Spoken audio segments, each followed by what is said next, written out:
good evening and welcome everyone. This is week 14 of our conversations on community resilience in changing times. I'm Catherine Jordan and this week's topic is on not community resilience in changing times, I've already said that, on trauma recovery.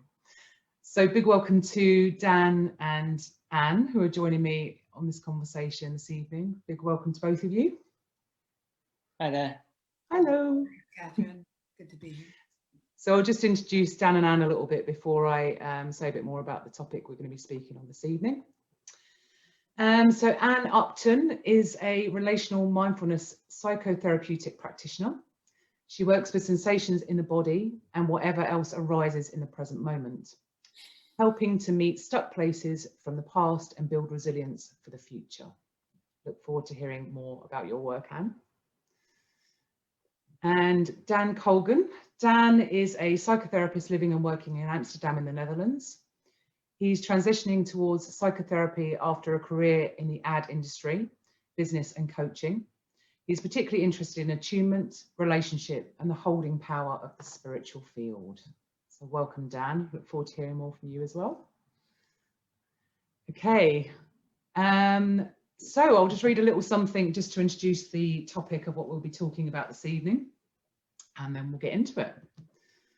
So as we begin this conversation, I'd first like to clarify what we mean by the word trauma, human trauma. Trauma can be described as the experience a person is left with after going through a very stressful, frightening or distressing event.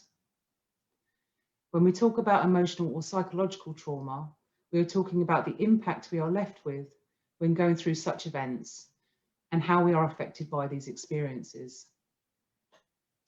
I recall one of my psychotherapy tutors saying that birth is one of the biggest traumas we will ever go through, which teaches me that trauma is an inherent factor in the human experience and in itself not a problem.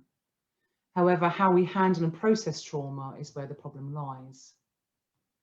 Peter Levine is one of the world leaders in the therapeutic world working with trauma, holding doctorate degrees in medical biophysics and in psychology, having completed 35 years in the study of stress and trauma. I remember reading a story he told when he described his observation of animals and how they process trauma versus the human experience. He observed how every animal would go through a releasing process after the trauma before the body could return to its natural regulation. One of the biggest problems as I see it is that we have become ingrained into unhealthy patterns of working against the natural process of trauma and don't allow the body to follow its natural instinct to process that trauma. For example, after a traumatic experience, a person's body may need to shake, and that same person might be embarrassed to publicly shake, so will fight that urge. We've learned to fight our natural instinct in relation to the physical processing of trauma, and often instead repress these experiences, which can lead to physical and psychological difficulties. We're more aware than ever that we live in a very traumatic world. However, there still seems to be a lack of awareness in how to allow the body's natural process of trauma and for our bodies to maintain health and well-being. This is something we'll be speaking to in the conversation today. The other element we'll be exploring in this conversation is how this links to resilience and adaptability. I'm going to propose in this conversation today that resilience and adaptability are very natural human traits and are readily available to us when we're in states of regulation and well-being. However, if we have unprocessed trauma, this can very well inhibit our access to these natural human responses. To be able to truly be resilient, adaptable, and prepared for the times we're in and what may be ahead, it's wise to ensure that we're in touch with any trauma we may be carrying and have the right support in place to be able to process that trauma. Today, I've invited two of my colleagues onto this conversation to explore this topic from a few different angles. We hope to offer you some insight on this topic and possibly some practices to help with working with your own trauma.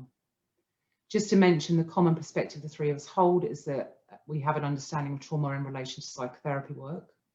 And within this, we also have our own personal experiences of trauma and have conducted our own research on this topic.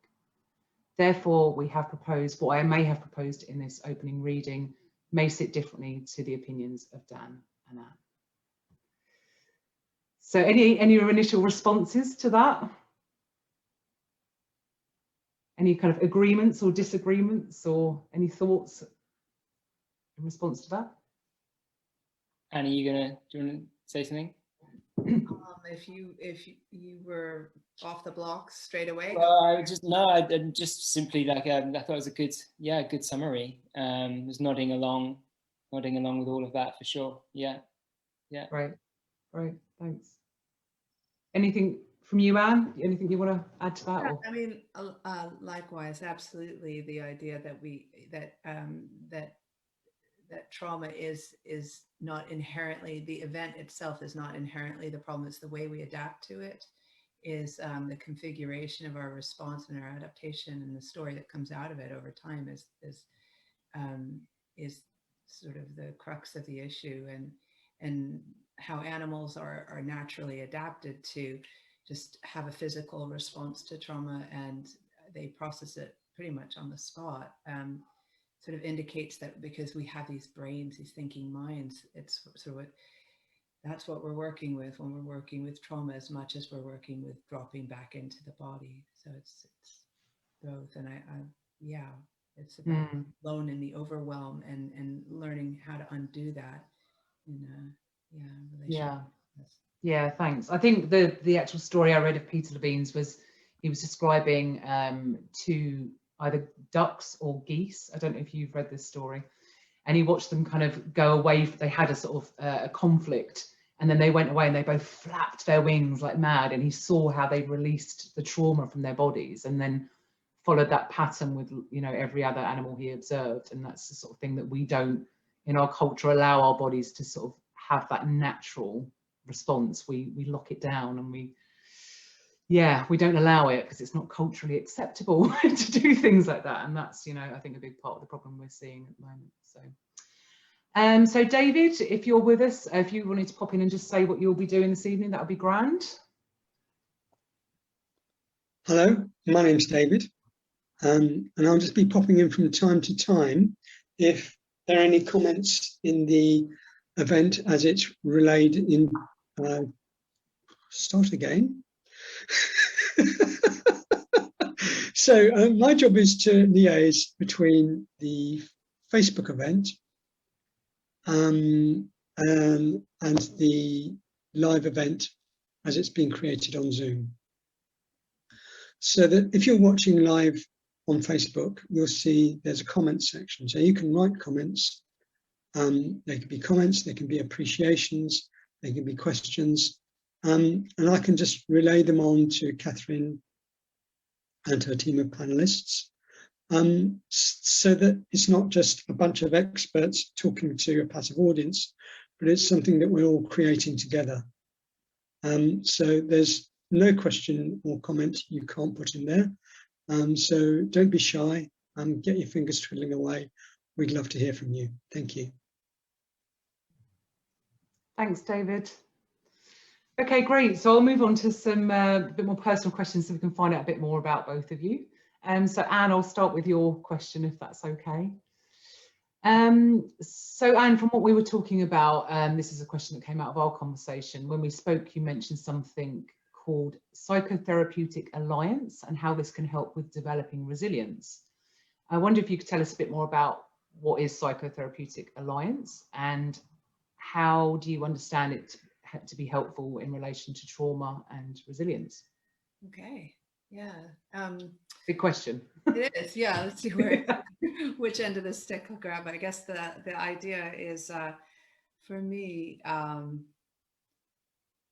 you know, I think because trauma is one of the experience of trauma only stays lodged in the body as traumatic when we're alone in overwhelm. So to me, that's the definition of trauma, whatever it is, you know, and that we can only heal trauma together in relationship. That's the way I see it. I mean, you mentioned Peter Levine and how he managed his own trauma. I think in Waking the Tiger, that book, he was talking about when he was hit by a car and he was down, and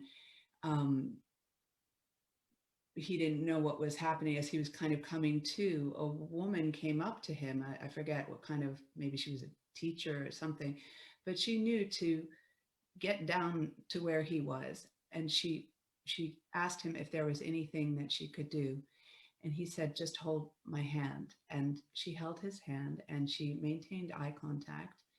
And he let his body do what it needed to do to release the trauma. So she was with him as a witness, as a fellow human being in relationship. And it was, he let his body do what it needed to do. And he was certain that that was what helped him be able to down-regulate enough his system in order to process the trauma on the spot. And it wasn't something he would have to be working with for years to come. So for me, the therapeutic alliance is about creating that relational safety, so that, you know, say if you were my client, come and we would drop down together into a space and co-regulate that way, you know, so to a space where you feel safe.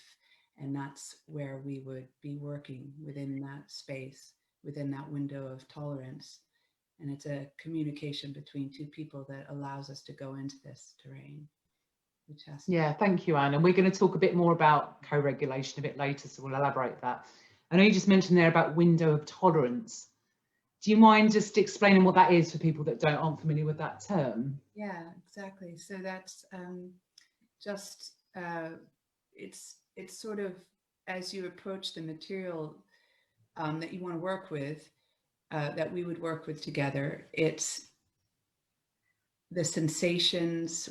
I work a lot with the body, the sensations in the body, with the breath, and whatever arises there might be trembling, it might be feelings of anger, it might be, you know, and we work within a margin of we try to find that margin of comfort and discomfort. It's always held within the relational safety. So the sense of, is this okay? There's always, you know, I'm always asking permission. There's always consent, and we slow it down and we slow it down. And if it's too much, we back away from that piece together. But that's the window of tolerance. So it expands as you become more aware of it, as we examine it together. And that's what creates, in my opinion, resilience in order to be able to reconsolidate memory and, you know, more coherence in our lives. Yeah, and it's a really important part of what we do as psychotherapists, isn't it? Is supporting our clients to develop that capacity to kind of tolerate, but also know where their edges are, and something we have to practice as well, right? Just so knowing where our edges of tolerance are as well, and not, you know, actively not pushing past that, but learning where it is skillfully, and learning to sort of come back from dealing with things when they become too much. So yeah, thank you. Thanks for clarifying that, Anne. Can I jump in and there's something there? Yeah, sure. I think something that just really came up for me is, as Anne was talking, it was tied to what you were saying earlier as well about what's sort of culturally acceptable. And I think there's often a thing around trauma with shame, be really interesting conversation, sort of to what extent those two intersect, and kind of is all shame traumatic? Probably, and kind of does all trauma have an element of shame? Like maybe even, you know, especially because we, in all the ways that you were just talking about, kind of don't allow ourselves to be vulnerable. We don't express afterwards, you know, we don't go and flap our wings, you know, or the equivalent might be, you know, as we keep a stiff upper lip, pretend that everything's okay. We don't know how to reach out to people for help. So we have these kind of really difficult feelings, and at the same time we feel shame about those difficult feelings, which just kind of compounds the whole issue, which is why relationship is so important. Attuned relationship is so important, and hopefully kind of one of the ways in which therapy helps. I would love it if you would elaborate a little bit on that before I go on, because I'm aware that we have a certain way that we talk to each other because we're used to it, and I'm aware that the people listening might not understand what attuned relationship is. Would you mind just capturing it a little bit, Dan? Oh yeah, so I think is a lot of the stuff that Anne was just talking about. So it's being, you know, in relationship with somebody in a way that is on their level, I suppose, you're not pushing them further than they kind of naturally want to go, but much more sort of walking gently by their side. You are, I had another good thing to say, but I've just forgotten it. Yeah, relationship. I can add if you want. Please take it away. Yeah. So I'm just thinking the key word for me is resonance, you know, being Right. in resonance with another human being, and, you know, allowing, you know, as us as therapists, allowing ourselves to be affected by the other. I mean, that was a key word I really remember in our training was, you know, we're sort of somehow designed in our society not to be affected by things, but actually what we're being encouraged to do is actually allow ourselves to be affected by the other, and really pick that up as information, you know, like that's information. How am I affected by this person? What do I feel when I sit with this person? And that allows a certain level of attunement. Yeah, absolutely. Which also validates their experience. Yes, yes, yeah. And it also replicates the very early relationship. You know, a lot of what we do is replicating the primary relationships, the maternal relationships, and maybe what might have gone amiss there. So, you know, initially we would have been born, we would have had a very hopefully attuned relationship with our mother, and you know, so it's also replicating those primary connections and relationships, which are really important to our development and our wellness, as we well know. Cool. All right, thank you for that. So I'll move on to your question, Dan. What's your current relationship with trauma? Wow, it's interesting, isn't it? So I knew that you were going to ask me something like that, and nonetheless kind of feel suddenly a bit kind of impacted by this conversation, which I think speaks to the power of trauma and how it kind of it hangs around. It's in the field, as we would say, which I know you're going to ask me to explain. Which I can explain it if you want. We don't have to dissect all of it. I just don't want to be talking too much in language that people aren't going to understand. Yeah. So it's kind of in the field. It's here. It's kind of, it's not maybe something which is spoken about, but it's something which is experienced, and it's acting upon us in ways which it's collectively acting upon us in ways which we may or may not consciously kind of be aware of. So when you said trauma, I'm like, oof, you know. So what comes is, sure, like some of my own trauma, just hearing that word, like, and it brings it all up, but probably kind of just the very weight of that word and kind of the energetic sort of resonance kind of in the collective understanding. So that's the first thing. Other ways that trauma is present for me right now, well, it's of course present in client work to kind of a greater or lesser extent. It's going to be something which is there in I would say probably every session. But the other thing that I think is interesting to talk about is I'm doing some work with Extinction Rebellion.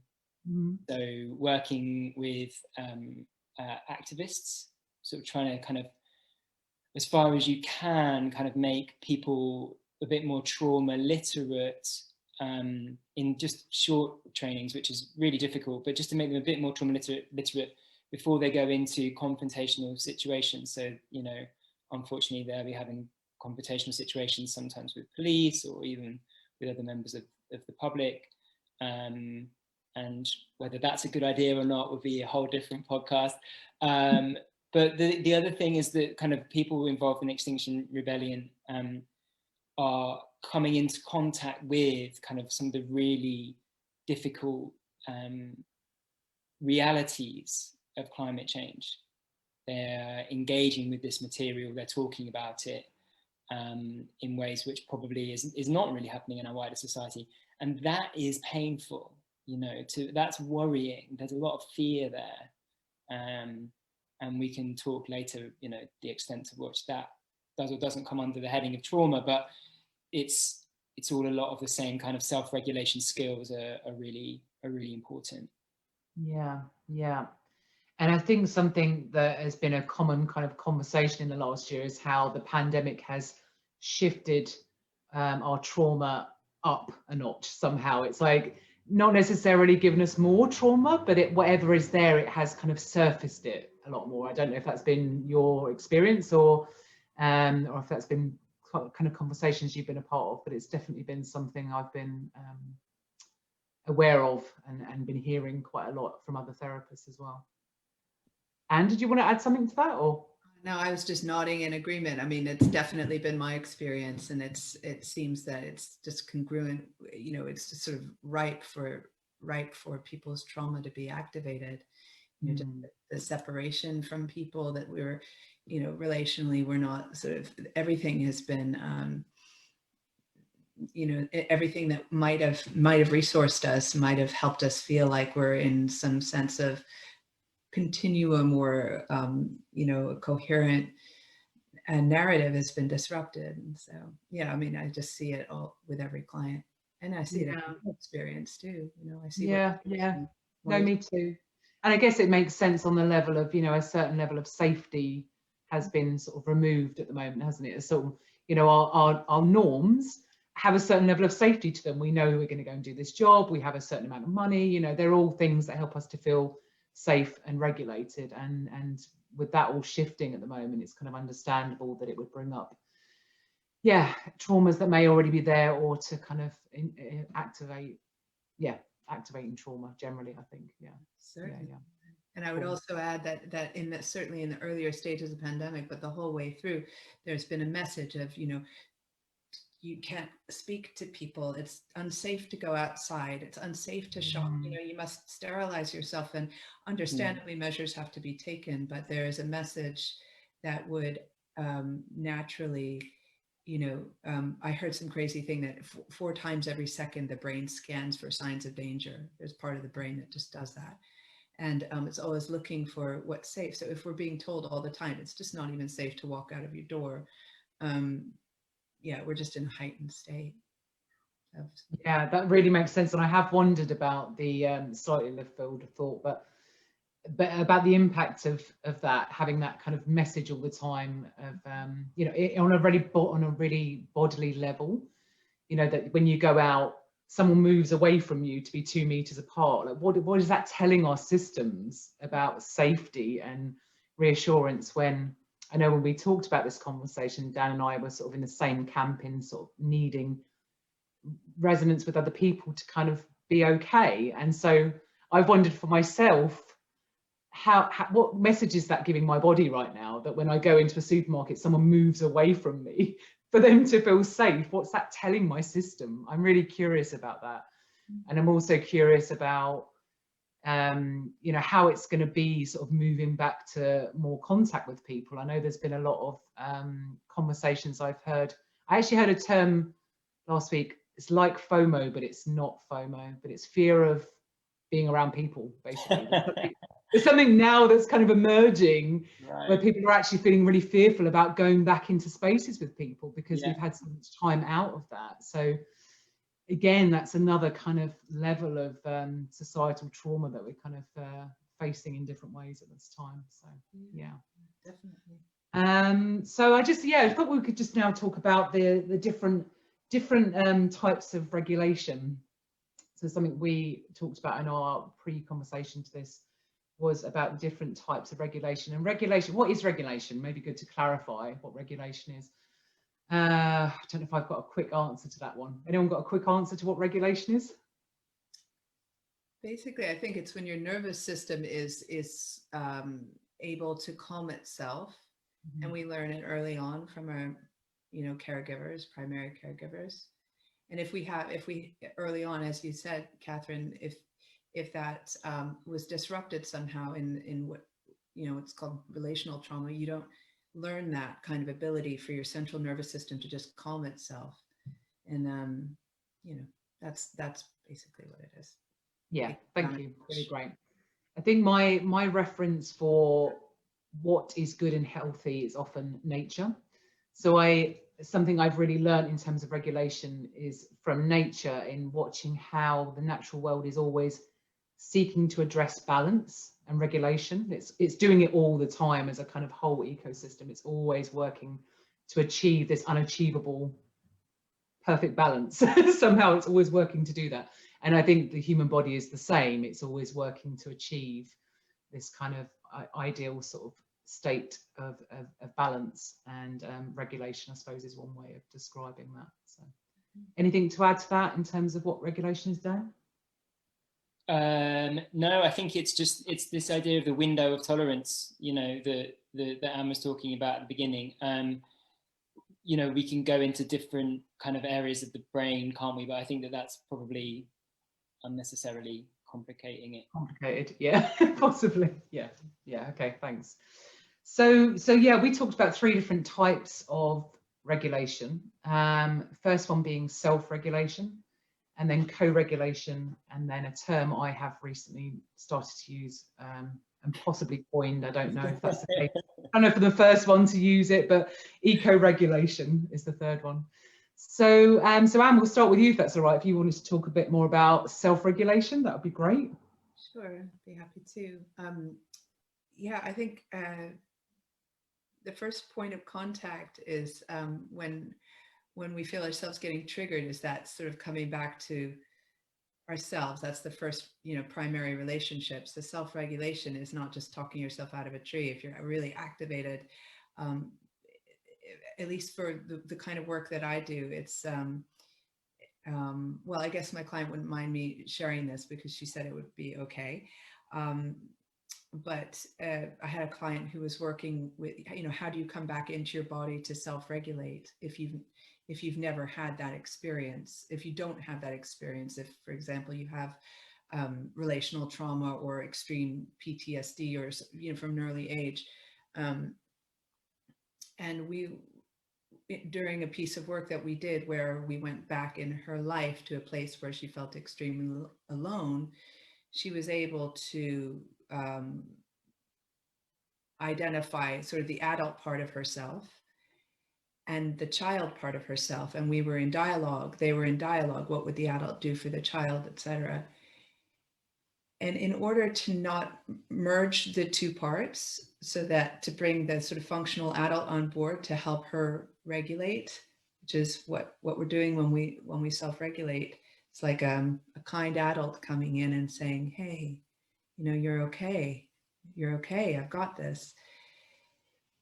She was able to identify that this hand was her child self and this hand was the adult self. So what she was able to do was to locate the emotions in this hand and the sensation of what it's like to be a calm adult in this hand.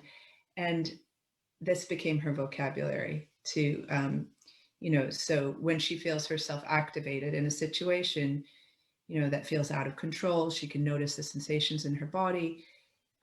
She can bring the adult in a very felt sense kind of way and calm the child. And it's just a piece in the neurological loop that allows her to actually, you know, come back to herself. But it can be done through breath, like a 3-part breath, breathing in for 5, you know, holding for 6 and breathing out for 7. And that signals the vagus system to just, you know, the nerve that goes down the middle of the back to in the front. And that just gets us to calm immediately. It's a neurological thing. So that helps.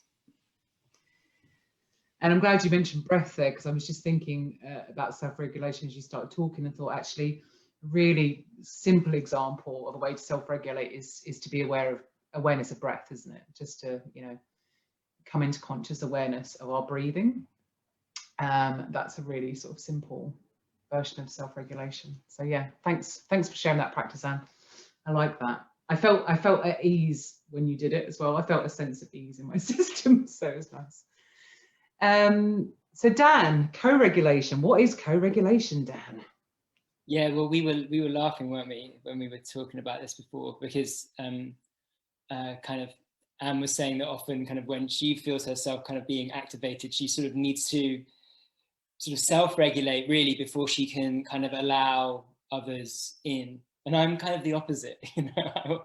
I will much prefer to kind of go to others to kind of help me regulate, and then that's kind of that will often sort of make me feel better. So co-regulation, yeah, it's just it's the regulation that comes that comes from others. And there's sort of lots about this. Of course, this goes right back to early childhood stuff, and kind of earlier when I mentioned different types of the brain, I was thinking specifically about kind of the mammalian brain and that kind of evolutionary process, and how mammals, as opposed to reptiles, will kind of tend their young and soothe their young. And so much of that is about kind of tactile contact. It's about touch, you know, grooming, kind of all of these kind of things. And there's huge parts of our system are just wired up to respond kind of in that way, to be regulated in that way, which is not just kind of ancient in terms of us as babies, but ancient in terms of,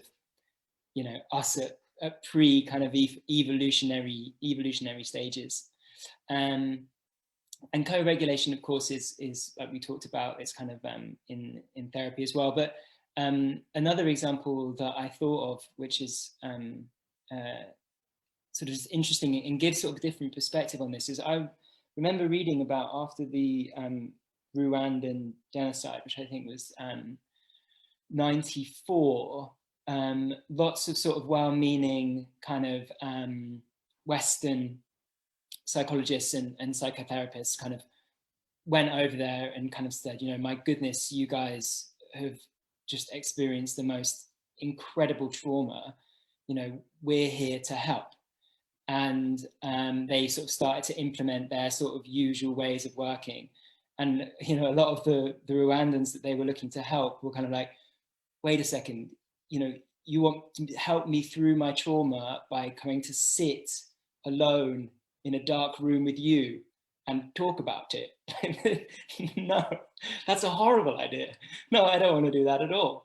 You know, and they had their own ways of working through trauma, which were in the community, which were dancing and singing, and, you know, all of these kind of both relational but also embodied kind of ways of working, which brings together a couple of the different things that we've been talking about. And I think that cultural aspect is always really important to pay attention to, because I also see it the other way, kind of with Extinction Rebellion, in which as you might expect, Extinction Rebellion attracts kind of quite a lot of people who like to kind of, you know, build a fire and dance and act out and sing, and they're really comfortable with that.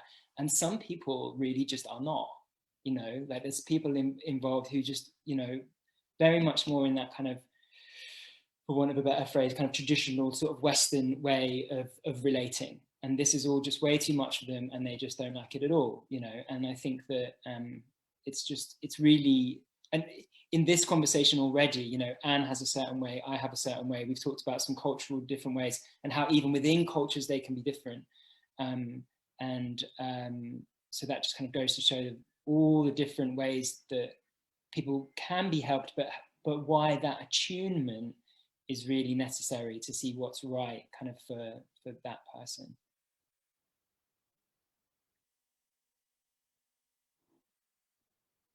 You're on mute somehow. Sorry, yeah, I just lost my mute button. I went off the screen.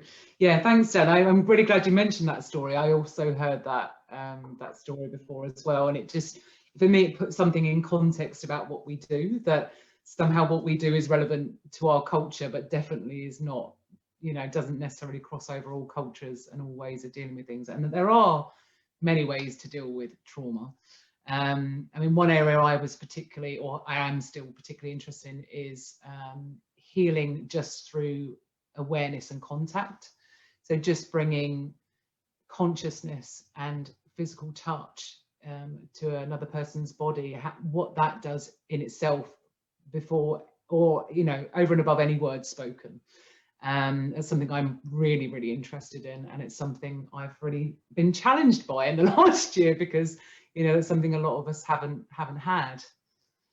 Right, actually, yeah, and that makes me think of something else. You know, like we're talking about co-regulation and how difficult that is in the time when we have to isolate and have to sort of be really distant from each other. And kind of one way that I've sort of potentially evolved, I've noticed in this period, is in meditation, and kind of my sort of explorations, if you like, of a spiritual side, I've found myself kind of moving much to sort of away from sort of more nebulous sort of Buddhist ideas of emptiness or just kind of awareness or something like that, and more towards sort of ideas of actually God, you know, kind of being in meditation and sort of experimenting with coming into contact with God, which could just be a coincidence or could be sort of an expression of my sort of, you know, need for relationship in a sense, which is not being able to be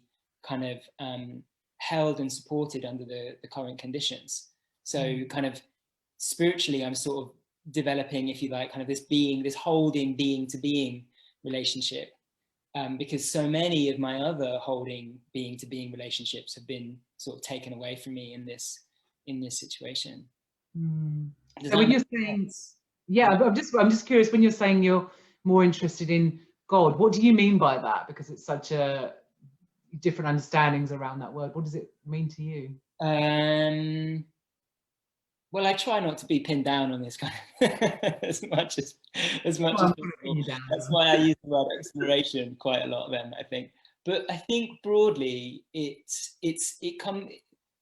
what I'm talking about is I'm experimenting with the idea and how that moves me differently if I kind of imagine the sort of the spiritual force which kind of in some manner, which I haven't quite decided, sort of underpins the universe, but which I've sort of always vaguely believed is there. I've started to think about that as though that were a being. Okay. And so is it like, seeing God in another person? Is that, do you mean it like that? No, I mean like kind of this, basically it's sort of an idea that I can come into being to being relationship when I meditate. Because if I was just thinking about this sort of nebulous force, you know, which is maybe just a force of nature, then there's not that same sort of personal relationship in meditation. Okay. Yeah. Okay. Do you understand what I'm saying? Yeah, I think I understand. Yeah. Do you understand? And does it make sense outside of myself? It makes perfect sense to me. The idea of there being an other with a capital O. You know, somebody who is a being that you would relate to, that has got it. You know, has got this. So, yeah, exactly. On some level, yeah, absolutely. On some level, right, exactly. Really relate to that. Yeah, great. All right, so I'll now talk about eco-regulation. So my earliest experience of eco-regulation, which was a really striking one, it's kind of a nice story to tell. I started therapy, I think about 12 years ago now. And I noticed when I started therapy that I had a real longing to be by the sea, and I didn't really have a story for it. I thought, well, it's quite normal, everyone likes being by the sea. And where I wasn't living that near the sea at the time, but so I used to drive at least once a week, particularly when I was really upset and when I was really struggling. I would go and I would sit by the sea and I would always feel significantly better. And one day my therapist said to me, do you have any sense of what that is? You know, what it helps? And I said, well, everyone just feels better by the sea. It's kind of normal. And she's like, but what is it about the sea that really helps you to feel normal? Oh, feel better, not normal. What is normal? So what helps you to feel better? That's normal. Yeah, well, just scoot past normal. And so she really encouraged me to kind of explore it. And what I found out was that the sea helped my system to regulate. It was like little baby going to mama and seeking regulation. And I realized that the sea has, you know, it has this rhythm with the waves. It's actually a really big body of energy that has a rhythm. So when I was out of sorts, I was dysregulated and not in a kind of rhythm. And so when I was going to the sea, I was experiencing being re-regulated. And just like a mother seeks a baby, it was very, very much that relationship. And I was so struck by that. I was like, wow. And it was the first time. I'm really glad she brought me into conscious awareness of it, because it really changed my relationship with nature in terms of understanding nature is a being. And I went through a whole kind of revelation around that at the time. I was like, I thought, isn't it interesting that we don't really think of the earth as a living being, yet it's obvious she is. You know, the grass grows, like our hair grows on our body, you know, the trees grow. So of course this is a living being, but yet somehow we can really not be aware of that. I think most people that walk around would not think that the earth is a living being, just as we are. So it was a real time of revelation for me around that. And in my experience of the pandemic, the first wave, you know, in the UK, we've had sort of part 3. We have 3 parts now, I think, officially. Anne, is it? I don't think it's 3 parts we've had now, haven't we? Yeah, something like that. So we had the first wave, which was all, you know, a bit bizarre and really weird for all of us. We didn't know what we were doing in that one. That one was a very different one for me. I was around people quite a lot, but from the second and the third one, I was like many people, on my own. And as Dan has described, I'm someone who needs another person to find regulation. When I get out of sorts, I sometimes find that difficult to regulate on my own, but I really easily find regulation with another person. So I wasn't able to access that, and so I had to get creative. So I really did get creative. One thing I started doing was going in the sea every day, and I have a period of time in the sea where I kind of leave myself suspended vertically, because for some reason in salt water you can float vertically. I don't know why that's the case. I'm sure there's some science behind it. But I would just let myself float vertically and just feel that rhythm of the sea and let my body regulate that rhythm. I also will go and connect with a tree, and sometimes I need to physically feel something, like as if I'm feeling another human being or another being. So I will go and press my back into a tree, or I'll press my heart and my belly into a trunk of a tree, and I'll just breathe with the tree. And what feels really important for me, and I think definitely if you've got experience of having significant trauma, is to really consciously receive the other being. So I know this has been a really big part of my work, is it's one thing to be in physical contact with another human being, but if you've had a lot of trauma, that doesn't necessarily help, because it's another thing to actually receive the beingness or the resonance of the other person. So for me, what helps with that is to very consciously receive. So really breathe in the other and breathe out to the other. So I do that with nature. I'll do that with a tree. So I'll go and sort of rest my heart and my belly into a tree trunk, and I just breathe in and out with the tree. And it normally takes about 2 or 3 minutes, and then I feel this harmonizing that happens, and I'm just breathing with another being, just like if I was breathing with another human being, which I think is truly magical. And I really wish more people could sense and access that. So yeah, so for me, I think the gift I've experienced in this time is I've had to be creative, as many of us have, and I've had to really anchor in to finding that being-to-being relationship with the earth. So so I'm definitely adding to my list of ways to find regulation, eco-regulation. I like the term. Anything to add to any of that? Yeah, I might just say I'm just so touched by that description of you in the ocean and regulating with the rhythm of it. It's so poignant to me. And something you said really made me think of you know, how people tend to not know that the earth has its own, you know, that it's a living being. And I think, oh, some people feel they don't understand other people because they speak a different language or they come from another culture. Well, you know, these things are speaking their own language. It's not just a thing of sort of looking deeply enough. And I really relate to that bit about leaning against the tree and just feeling its stillness, you know, its stillness and its rootedness, and it's, you know, that's hugely resourcing for me. You know, just it asks nothing back. And then, you know, I've brought that to my practice where I, you know, you can sit back to back with somebody and just feel them breathing, you know, so you don't have that extra relational thing. It's a different kind of way of relating to somebody's beingness, their physicality. So, yeah. And I remember having a conversation with a client recently about how that relationship is much easier than human relationships, because there's a certain risk to human relationships, as we all know. And actually, if we just feel like we just need a bit of support without the risk, then, you know, regulating in nature can be a really good way of you know, it's unconditionally loving experience when you really tap into it, I think, isn't it? And it is for me anyway. I definitely feel this unconditional, really unconditional love that comes from the natural world that is just, it's hard, much harder to access in human relationships. So, yeah. There's also really something in coming into contact with the natural world about slowing down. Yeah. You know, you kind of, you hug a tree, and for a few moments you're kind of living in tree time, and just slowing down is almost all of the time the best thing to do. And I think probably that's nowhere more true than when talking about regulation and working with trauma in particular. Yeah, thanks for touching on that, Dan. I really want us to elaborate on that, actually, at maybe a slightly later point, in terms of what helps. And I think slowing down is for me, a really, really big one. I just would like to, there's one thing that's just in my mind that I would love us to sort of speak to before we get a bit more into that, which is, I'm just wondering, you know, if someone's listening to this and they're thinking, oh, they're talking about trauma, right?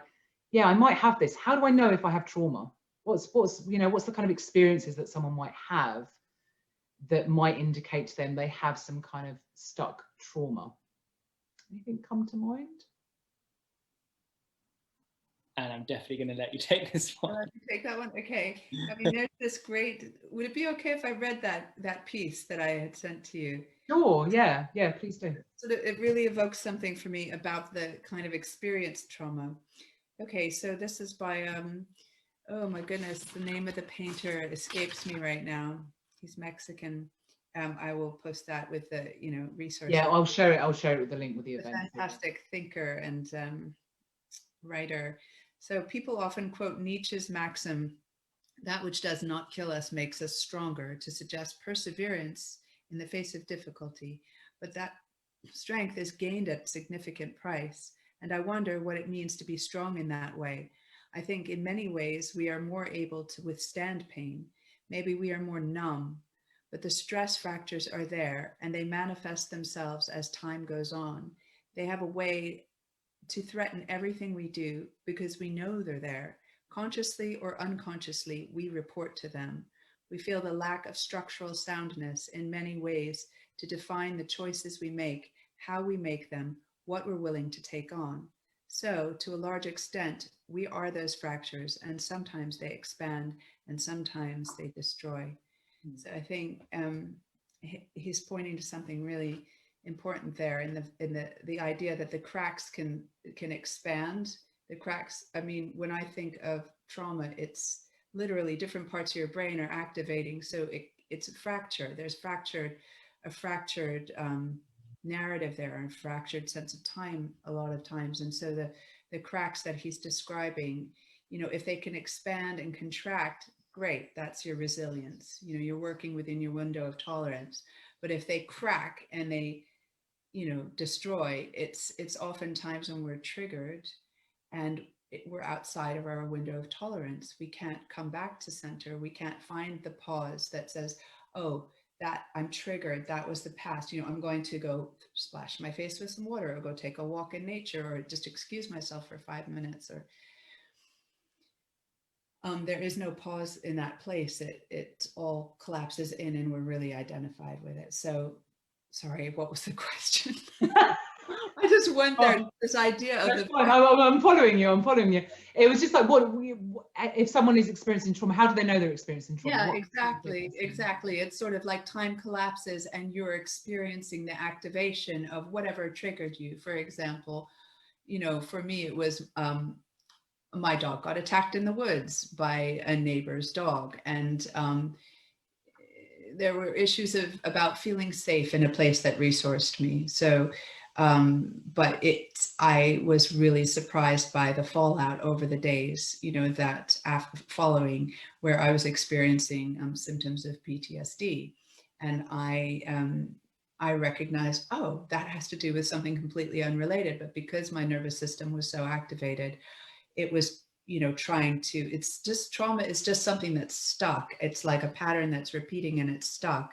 So it's, you know, either frozen and contracted and that piece of your house is contracted and frozen like a igloo brick, and everything else is moving around it as life does, and it doesn't fit. So the narrative comes apart, and it can seem really jarring. It can seem really incongruous, and sort of the affect can be a lot of agitation. You can get depressed. You can become really irritable. All sorts of things. I had a neighbor walk by the other day, and she said, "Oh, you're a psychotherapist." She didn't know that. She said, "What would you say? Is it a good idea if you've got trauma?" Because I said, I work with all sorts of things with trauma and that. And she said, "Is it a good idea if you've got trauma to bring it up and to deal with it?" And only if it's disrupting your life. If you've been able to integrate it and make a narrative that you can work with, then you're fine. But like if you're not, it'll come up in these disruptive ways. And yeah, if it's affecting your quality of life. Yeah. I mean, I think there's one there's a few things that are sort of ticking around my mind, like struggling with addictions is a sign that there's a kind of the symptom level of what's, the signs that there's significant trauma that's unprocessed that we might be holding on to. So addictions, if we're stuck in addictions, that's one way. One that seems really, I just feel like never really gets talked about, which a lot of people experience, is anxiety. Mm-hmm. Anxiety is a growing problem. Well, it's not yeah, exactly. Even that word is not quite right for me. It's a symptom of something. It's our bodies telling us something, anxiety. It's like trying to process something. It's trying to react and respond. And that comes up as anxiety. And I know, part of my work is I work with young people, and anxiety in young people has just gone oof in the last few years. I really feel it's because their systems are feeling things that are not being validated in the world around them. So they're just feeling all this energy, it's like the body's reacting to something. And I think if you really strip down anxiety and take off the labels and actually just go, what's happening in the body? When I explore that with clients, it's like the body's just reacting and telling us something. It's got something it wants to say. It's got something it wants to process and digest. And that, I think anxiety is a really, really clear example where there's trauma in the system, and it needs a bit of support to kind of process it. Yeah. Anything else, Dan? Any other examples of how we know if we've got trauma? Well, the thing that comes up, and tell me if you think, just sort of close this down if you think it will take the conversation in an unuseful direction. But something that I sort of think about a bit is that, not very long ago, nobody suffered from trauma, really. Like it just, perhaps if you were kind of diagnosed with trauma, you might be in kind of a sanatorium or something like that. And now kind of trauma is much more kind of widely understood, and to a certain extent, kind of some of the definitions of trauma would, well, kind of everybody has trauma. Suddenly, we've gone from a situation where nobody has trauma to now we're in a situation where everybody has trauma. And there's something around that sort of sets off my kind of like, buzzword kind of sensors. So I guess the question is the use of the word trauma currently useful? This idea that we all have experienced lots of trauma, is that useful? Like I heard somebody say, I think it was one of you guys repeating something you had heard, because of the pandemic, we are all living in a trauma vortex. Like that's some pretty strong language, right? Like, is this useful to talk about it in this way? No, really good question. I really appreciate that question. Is it useful? I mean, it's sort of the language that we use all the time because of the work we do, but is it helpful to a layman to say we're living in a trauma vortex? Right. Or we're living in a time where it's activating lots of trauma. Is that useful? Yeah, I mean, my sense is that it's going to be really individual whether that's useful or not, because I guess for some people it can be helpful to understand that. I've seen for some people it's like, oh, that's really helpful to understand this is a collective thing that's going on, you know. Right. And for some people it might not be. I don't know if you've got anything to add to that, Anne, but that's been my experience. Yeah, I guess I would just say that it's about sort of being seen. I think whatever you want to label it. I mean, trauma seems like a handy kind of label to put on a set of symptoms or experiences that would help people say, oh yeah, something happened.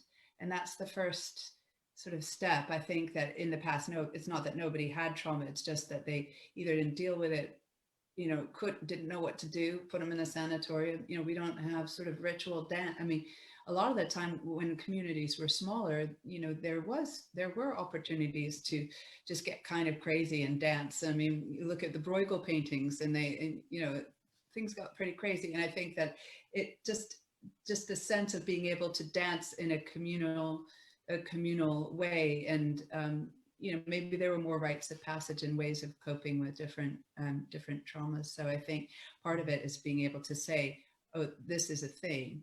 And when it's seen and it's recognized and it's validated, and then, you know, that's when the healing can happen. And I think we're in a place of tremendous opportunity as a species, really. And I think it sort of behooves us to, you know, there's a lot of stuff coming up about having a look at what's got to be met culturally for other cultures, for other races, for genders, for, you know, I would say all that falls under the banner of collective and individual trauma. And, you know, there's trauma with the little t and the trauma with the big T. And, you know, it all for me, you know, not to sort of be too reductive, but again, it goes into that place of, you know, trauma is being alone in overwhelm and not being seen. And, you know, on the other hand, we can heal trauma together in relationship. And it's just how much we're available to that. And I do feel trauma is a relevant term that we're just coming to grips with. And it shows up in relationships. It shows up, you know, Terry Real is a great guy to listen to. Thomas Hubel talks about collective trauma and intergenerational trauma. Very real thing. They've done studies on that. To me, a very legitimate term. Yeah, there's a few things that come to my mind as we're talking. One is just that naming of there didn't used to be trauma and now there's trauma. I think the reality we know is there's always been trauma. It just wasn't a thing. We weren't. Obviously, yeah, exactly. So, well, I mean, one area that really comes to mind for me is something I've seemed to have been really hyper aware of in my life is people that go in the army. So, you know, I'm sure people that have gone through going in the army and fighting in wars have always experienced PTSD and trauma as a result, but it was never acknowledged before. It was never a thing. And now it's much, much more, you know, high profile that actually that is the result of going through, you know, war experiences and being in the army. So yeah, I suppose that's an example that comes to mind for me of it's always been there. It's just we haven't acknowledged it. And what are the ramifications of not acknowledging it? I feel that's another whole conversation we could have about, you know, the fact that we have suppressed it for many years, you know, or that's sort of played out in different ways and creating lots of other problems, I think. So I do think we're on a healthier track with it now. I can't remember what the other bits I was going to add to it about, yeah, how do you know if you've got trauma? And I do, that's what I was going to say. What you said, Anne, I think is really helpful.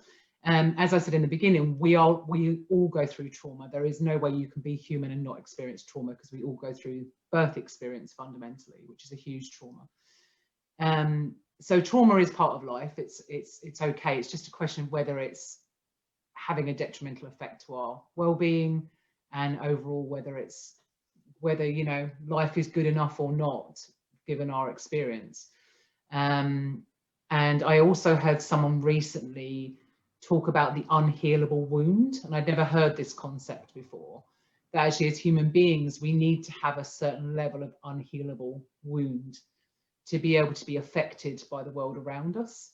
You know, otherwise we're kind of too veneered somehow. If we're all just kind of like, oh, we're all like, I don't have any trauma, I don't have any wounds, you know, like, it's very hard for us to be impacted by the world around us. So there needs to be a certain level of unhealable wound in a human being to be affected by the world around us, which I thought was a really interesting concept. I'd never thought about that before, that part of me is thinking, oh, well, no, we need to heal all the traumas. It's just not possible. Absolutely not possible. So it's just about sensing whether it's affecting my life, and then if it is affecting my quality of life and it's affecting my ability, I suppose particularly in relation to this conversation, to be resilient, to be adaptable, to be available to change. You know, if it's affecting what I need to be doing right now, whatever that may be for each of us, then maybe that's the time we need to reach out and see about getting some support. Yeah, definitely. I think certainly one of the kind of earmarkers, you just made me think of it, is if you find yourself coping with sort of unhealthy things like drinking more than usual, you know, suddenly you've noticed you're drinking a bottle a night or maybe 2 bottles, you know, it's just, it can creep up on you, might not even know, like, oh, what's going on? I'm feeling kind of stressed out. And, you know, that's how many of my clients have presented to me. Just, oh, I don't know, I'm not really sure what's wrong. I've noticed I'm drinking more. And, you know, we'll go along and notice that there are significant reasons to want to drink more. Absolutely. The pain, to try and regulate that way.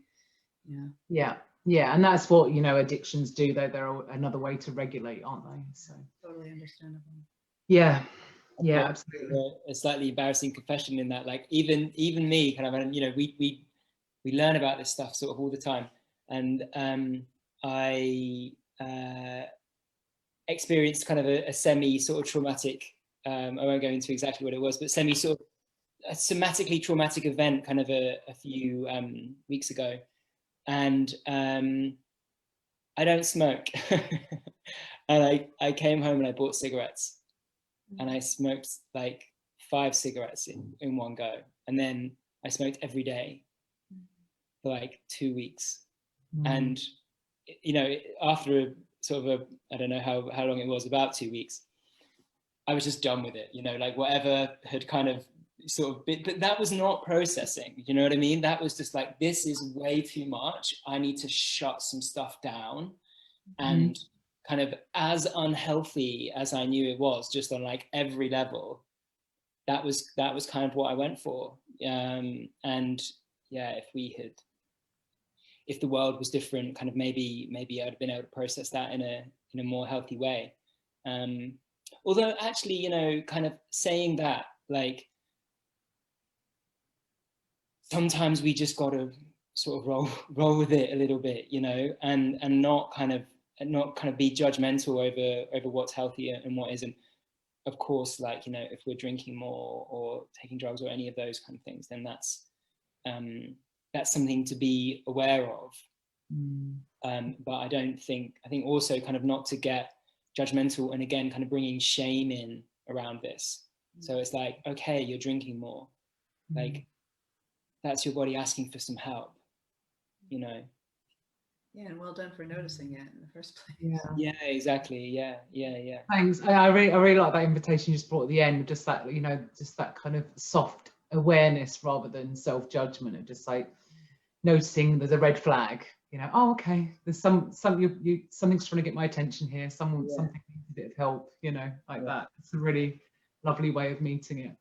I think one other thing that's just come to my mind, I sort of noticed quite a lot, not just with clients, but generally as a way to avoid trauma, is busyness. You know, if we're struggling to slow down and not do much, that's, I think, a sign that there's a lot internally that we're struggling with. Yeah, I just thought I'd mention that, because I'm like just thinking of all the different ways that, you know, noticing that we're in trauma states comes up, and that's one that really often gets overlooked, and it's a really, really common one, I think. Yeah, and it sort of relates to what you said, Dan, about what helps is the slowing down. And if we're struggling to slow down and we're struggling to be on our own, I remember that was a big one for me, is that I had a time in my life where I just could not be alone. I couldn't tolerate being alone, because suddenly things would come up that I just couldn't deal with. So I would always be in company. God, I can't imagine that now. So I do remember a time in my life it was like that. I couldn't tolerate being alone. So things like that are a sign that there's something there that we just can't tolerate. And the sort of the first step, I mean, I think we can speak more to the recovery of things. The first step really is is to build in more support first and foremost. We're not going to try and give ourselves additional challenge. We're not going to try and force ourselves into dealing with this when we're already stressed and under pressure. That's not the way we work as psychotherapists, and it's definitely not what I think all three of us would recommend.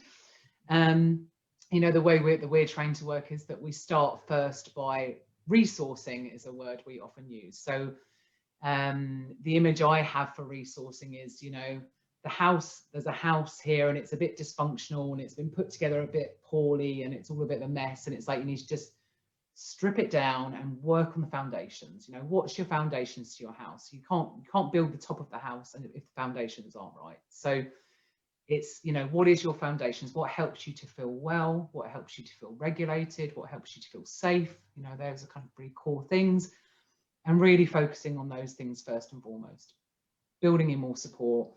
And then from there, we can meet more challenge.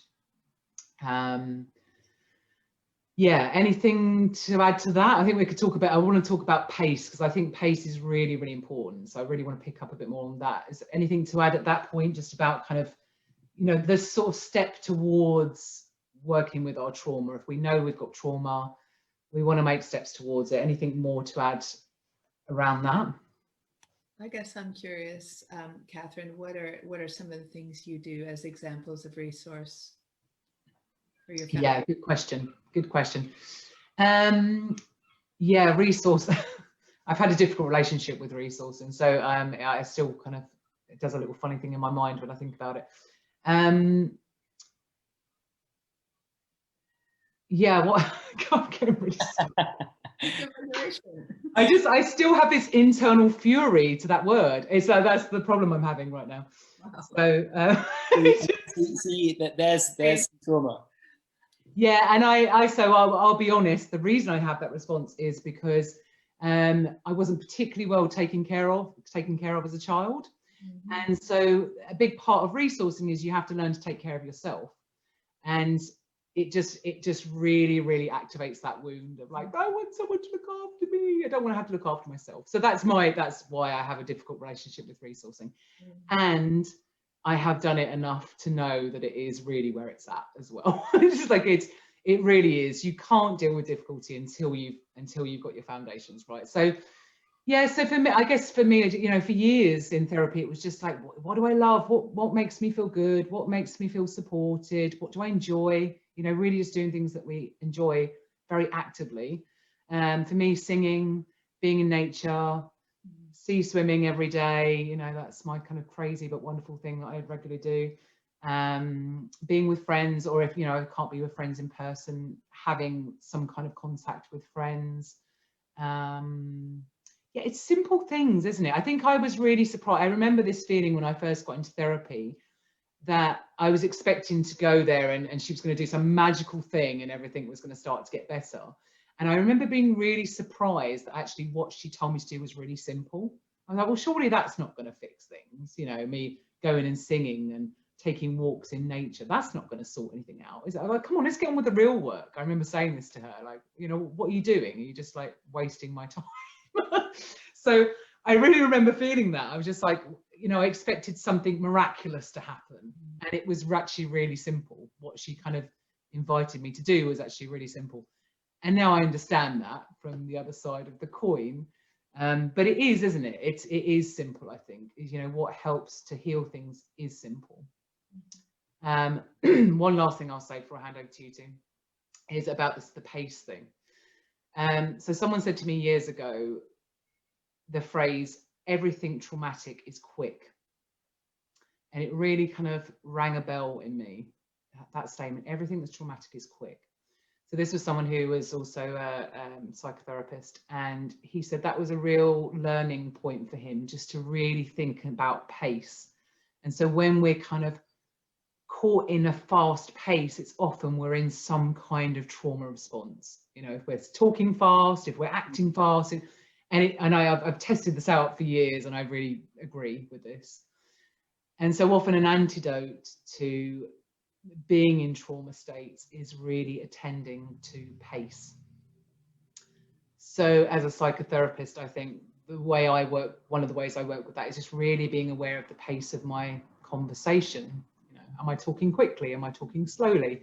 How is my tone? Is it high? Is it low? You know, they're really, really basic things that will invite a client to kind of find more pace for themselves. Particularly if I notice a client speaking very fast, I will actively speak slower to give them something else to regulate to.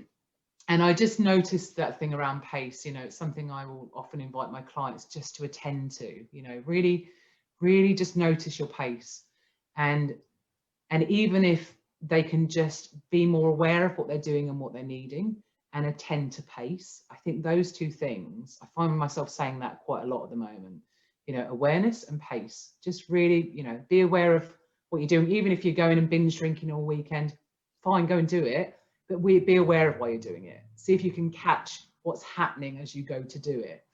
And so yeah, awareness and just slowing things down, really actively slowing things down. So I'll hand over to one of you two now to kind of speak a bit more about what you think helps with the sort of recovery of trauma states. Daniel? Well, two things that I was just thinking on your thing about pace is one is how as kind of humans, as herd animals, how receptive we are to others' pace, and how if somebody kind of speeds up, then kind of the whole group will speed up. And this is something I think, you know, as we're talking about community resilience, and it's something also to be aware of kind of with working with activists. You know, like if as the group, kind of the general pace of a group will start to rise, and kind of people will become sort of less in the moment, less aware, less conscious, kind of as that pace goes up, and we're all really super,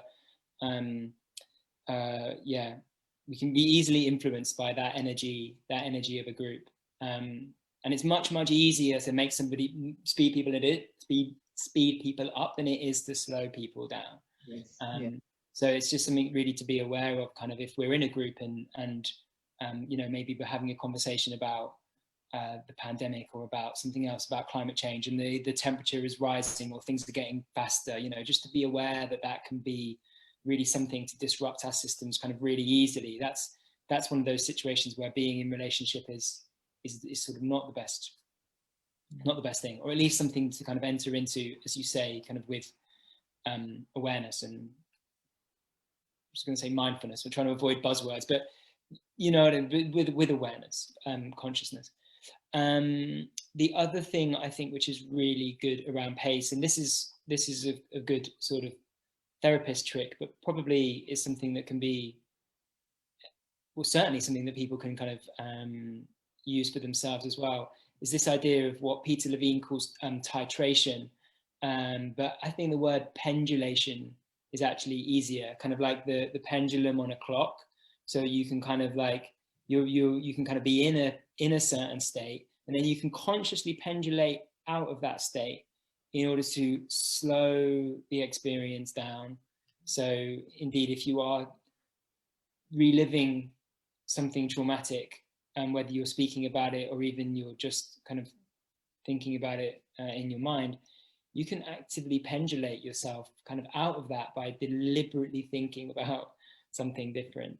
So, you know, if it's a really traumatic kind of shameful experience, you know, you can deliberately kind of in your resource toolbox have some memories where you felt pride, where others were kind of, you know, happy at something that you had done for them, and you know, you felt kind of the opposite of shame, for example, which is feeling really supported and approved of by a group. You can bring those memories to mind, and you can slow yourself down by kind of pendulating in and out. Yeah, thanks, Dan. I really like that.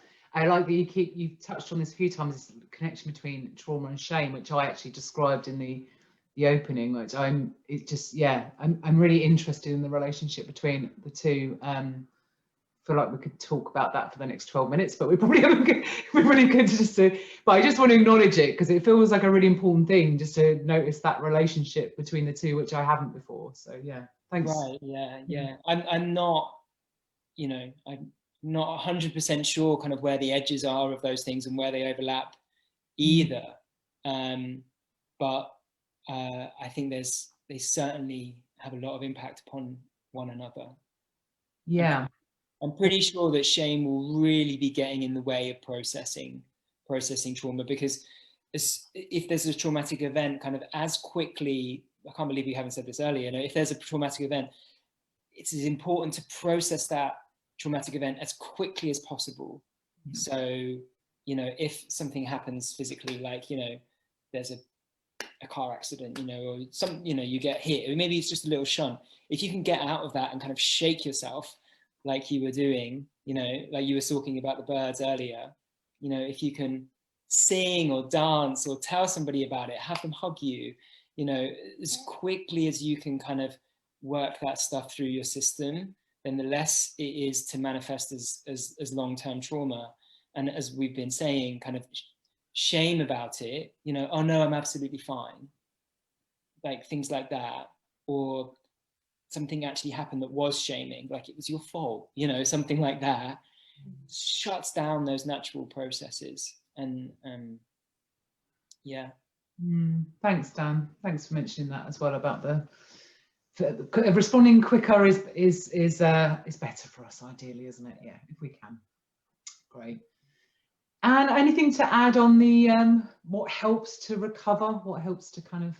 Yeah, I loved what you said about bringing in another external resource of a memory that actually gives you an embodied sense of goodness and basic all rightness. And gosh, there was so much in that about shame and that sense of overwhelm, you know, not being able to contain your experience. That's too much. And of course you're going to do this. This is that adaptation that quote speaks about, you know, just get on with it. And, you know, what else are you going to do with all that feeling, because your mind can't contain it all. So yeah, if you can't discharge it on the spot, you know, for me, it's definitely about the, like you say, the pendulation in and out, but the sense of safety and holding and being seen in that state of,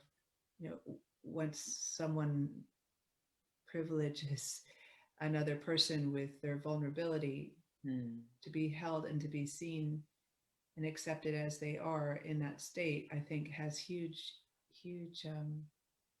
benefit, huge healing potential. Yeah, be witnessed with no judgment. I just went into a little sea of what you just said about the privilege there. I just think it really is a privilege, isn't it? I think what we do is an incredible privilege. Yeah. Yeah, it's remarkable. So I wonder if we could now just, like, for the last 10 minutes, just speak to the kind of, you know, how trauma affects our ability to be resilient and adaptable. I mean, one thing I noticed in terms of considering climate change, because a lot of these conversations that I'm, you know, evoking are around how can we turn collectively to face what's really going on and actually, you know, adapt and find that natural sense of resilience. And I'm aware that the reason I wanted to put together this conversation was because I'm aware that if people are in trauma states, they just can't do that. It's just not possible.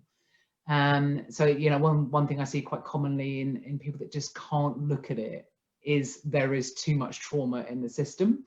And so, you know, to deal with this huge trauma in a way that we're all in and facing is just insurmountable. It's just not tolerable, not possible. So, you know, I'm aware that there needs to be a certain level of okayness just to be able to look at it, I think. Yeah, I don't know, anything to add around that? Anything that sort of comes to mind for you about, yeah, what kind of helps us to feel that natural sense of resilience and adaptability? Daniel, did you want to say anything? Nothing's jumping straight at me. It's a big question. Sorry, go on. fitting thing, but I guess I would go back to the, you know, the relational, and even, you know, as we are, you know, the idea of being a herd or a group, we're still going to be able, we need to be able to do this together. So it is about how we come into relationship with other people. And I think, you know, that resilience piece about bending where you might break, you know, and being able to, I don't have a fully formed thought on right here to present, but this image, I imagine, of being able to turn towards something and see it for what it is,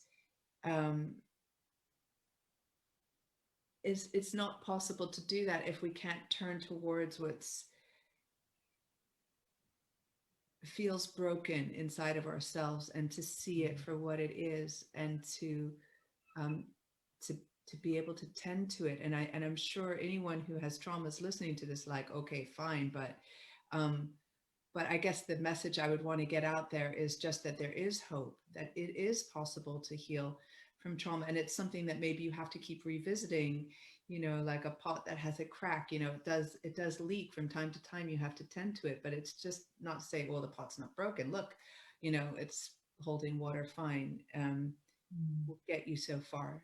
But I think for us to be a container, a group that can turn towards the ecological situation, you know, the world societal situations that we've got, we have to have that resilience and that sense of integrity. And I think that comes in being able to turn to each other in community and be able to work together. And that definitely requires relational skills. And that, again, goes back to, you know, there is trauma in relationship, you know, we'll always play out our trauma in relationship, you know, so it, you know, it behooves us to, you know, just for our own, you know, once we've healed, we can, it sounds so cheesy, but we can heal the greater.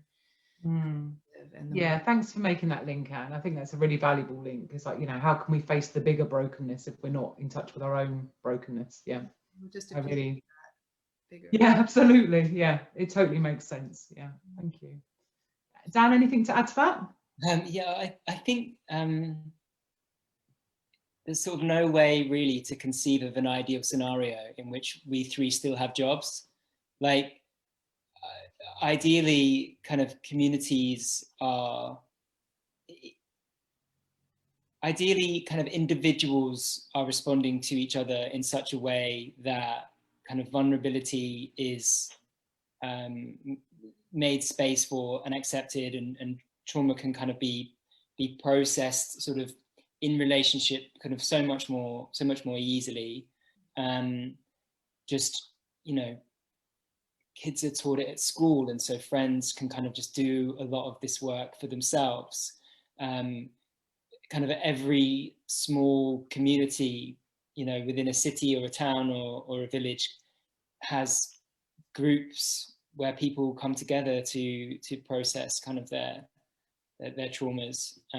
That really is kind of the only sustainable model, because, you know, I think that trauma, as we're talking about, kind of, it isn't really, kind of, to argue with myself slightly, it isn't really just a buzzword. It is something which is becoming more and more prevalent as kind of our world conditions change. There's never going to be enough psychotherapists to deal with that. And so ideally, sort of structural changes can be made that kind of equip individuals and communities to support each other kind of so much better. Which is why kind of the name of your podcast here, Katherine, like community resilience, like is just so important. Like that really is the only way that it's ever gonna, the only way we're ever gonna get anywhere. Yeah, thanks for, I feel like you just linked it back really nicely. I really want to endorse what you say, Dan, because it is absolutely, I mean, when you look at the statistics during the pandemic, but we're facing a mental health beyond crisis in our societies, and there needs to be another model and another way of meeting mental health issues within the community, and an acceptance and a type of understanding that it's not all about just keeping it together, you know, and a place for people to go to have dialogue. I mean, there are, you know, fellowship groups like ACA and AA and Al-Anon, that kind of thing, and there are certain support groups, but to have it almost part of the, you know, you've got your village hall and you've got your mental health circle that happens there every night, basically, you know, so people can come and be met and be seen and accepted. That'd be yeah. I honestly feel I might eat my words at some point, but I also feel like I'd be happy to surrender my profession if that was a possibility, that all communities could look after their own and look after their own difficulties. I'd be happy to surrender my role in that instance, you know. I'd be done. So, yeah, I think it's about you know, building in culture of acceptance within our communities. I mean, so a sort of a memory that really stands out for me was when I worked in the youth services, and there was a young lad who was about 12, 13 who really burst into tears in a way that would have been, when I was a child, really unacceptable for a young lad to do. And his friends were really supportive and you know, accepting of him doing that. And I was so struck by it. So this is in Totnes, just to give some context, where, you know, it's not the average town in England, but they responded to him really supportively and made it okay for him to really, really cry in the way he did. And I thought, wow, that's where it's at. It's about all of us participating in, you know, these things being normal and okay, because they are normal and okay. But unless each of us takes the responsibility to be a part of that culture, then nothing can change, can it? You know, to normalize those things and be accepting of those things. So yeah, it's really normal for a young boy to cry, and that he wasn't. I was so moved by it, like, wow, no one's moved to shame him or make jokes of him or anything. Like, that was just, you know, I thought that just shows what's possible. You know, it really just shows what's possible. And in that scenario, yes, we all get to seek support in our community. So, you know, there are, like Dan said, there are those things out there. There are sort of, you know, support networks happening in different ways if you notice it. And I think one other thing I've noticed is a bit of a buzz phrase at the moment is it's okay not to be okay. And it's just that, again, accepting it's okay not to be all right sometimes. So it's okay not to be available all the time on your phone, or, you know, it's okay not to be okay. And it is a bit of a buzz phrase, but I think it's a healthy buzz phrase. You know, it's like, just, again, it's that culture of acceptance that it's all right to not be all right sometimes. You know, that's normal. It's a normal part of human experience. Yeah. And always to try to look out for each other. You know, when you think somebody thinks they have to show that they're okay, and you think, oh, they're getting on with it, and that's culturally what you're supposed to do. But just reaching out, and that's also really okay. Absolutely, yes. And again, it's that building that culture of, like, it's okay to reach out, rather than this kind of old thing we have in England of you just have to sort of stiff it up, you know, and not be okay on the other end of it. Like, reach out and I'm not okay. All right, so just listening does a world of good. Not fixing, you don't have to do anything, just listening, you know. So there's another person there, we can do this for each other, and that's like the first port of call, I think, really, you know, for sure. Thank you for saying that, Anne. That's just a little gold tip at the end there. Just listen. Yeah, just, there's nothing to fix really, and a lot of what we do, I think, is that, in a way, it's just, you know, presence and listening, isn't it? Goes a long way. So yeah, never underestimate just the quality of that. Okay, ladies and gents, thanks. I think we'll finish there. Thank you very much for being a part of this. I'm really enjoying the moment where I get to listen back to it tomorrow, because I always get more from it when I listen back to it the next day. So thank you for this. I've really appreciated the dialogue, and I hope it's been helpful to people. So thank you. Thank you, Ken. So just to mention, before we finish, next week we have two very, in my world anyway, high profile people on our conversation next week. We've got the director of... More high profile. Sorry? Even more high profile. Even more high profile than both of you. I know, it's like, what's going on? So we're having a conversation on spiritual leadership. And we've got a woman called Dr. Justine Huxley, who's the CEO of St Ethelburga's Centre in London, which they're a centre for peace and reconciliation. And she's also recently written a book on spirituality and social change, something around that. And she's doing a lot of work in terms of mentorship with young people and spiritual leadership. So she's really looking forward to having her in the chat.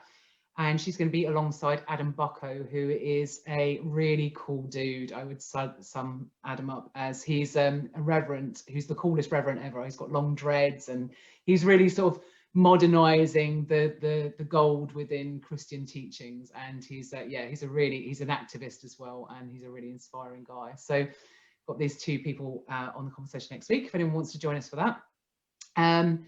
Just to say, for the three of us here, we are all practicing psychotherapists, and if you are inspired by any of us and you think, I really like them, I'd like to get in touch, you're very welcome to. Wherever you're looking or listening to this conversation, you will find in the description our website, so you're very welcome to get in touch with us. If you want to follow us on Facebook, it's Community Resilience Live Talks. It's the same name on YouTube and on Spotify for our podcast. That's it. Thank you very much. Go well, and wishing you well with the continuation of your wonderful work. And I'll speak to you later. Thank you. Thank you, Catherine. Thank you, Anne. Thanks, Dan. Okay, bye. Community resilience in changing times.